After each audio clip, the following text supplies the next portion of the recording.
नमस्कार, माझं नाव अभिजित जोशी. आपण आज सालोड या भागामध्ये आलो आहे, तालुका नांदगाव खंडेश्वर. तर आपण आज आलो आहे जावेद भाऊंच्या शेतामध्ये. अपसायटीबद्दल त्यांनी आपलं जे ॲम्बेचा अपसायटी आहे याचे कसे फायदे घेतले आहे त्यांच्या मुखातून आपण आज ऐकणार आहे.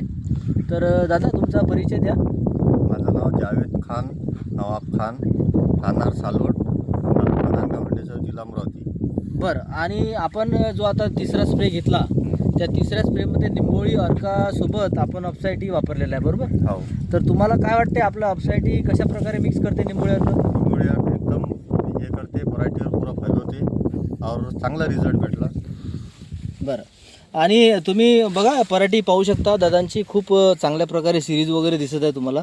आणि बोंड्याची संख्या माल पक्का होत आहे आणि पराठीची क्वालिटी एकदम मेंटेन आहे. बघा, सततचा पाऊस झाला आहे, खूप सारा पाऊस या भागात पण आला आहे, पण पराठी सारखी आहे. प्रत्येक भागामध्ये पराठी ही सारख्या प्रकारे दिसते. आणि जे काही 3 अजित 55 किंवा अजित 155 जे काही त्यांनी पेरलेली आहे त्या तिन्ही पराठ्यांची क्वालिटी आपण स्वतः पाहू शकता.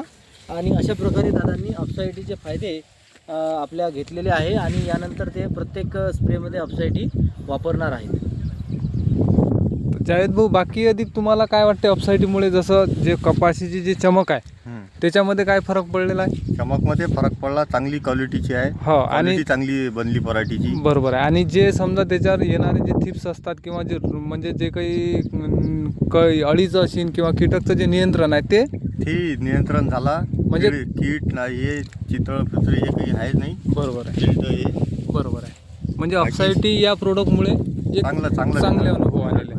तर आता तुम्ही याचा वापर कंटिन्यू करणार आहे? हो, याच्यानंतर सगळे स्प्रेमध्ये वापर करणार आहे याचा. बरोबर आहे. तर अशा प्रकारे दादांचे अनुभव आपण अपसायटीबद्दल ऐकलेले आहे आणि अशा प्रकारे आपलं अपसायटी काम करते. तर सगळ्यांनी कपाशीवर अपसायटीचा चांगल्या प्रकारे वापर करावा, आपलं उत्पन्न वाढवावं. धन्यवाद.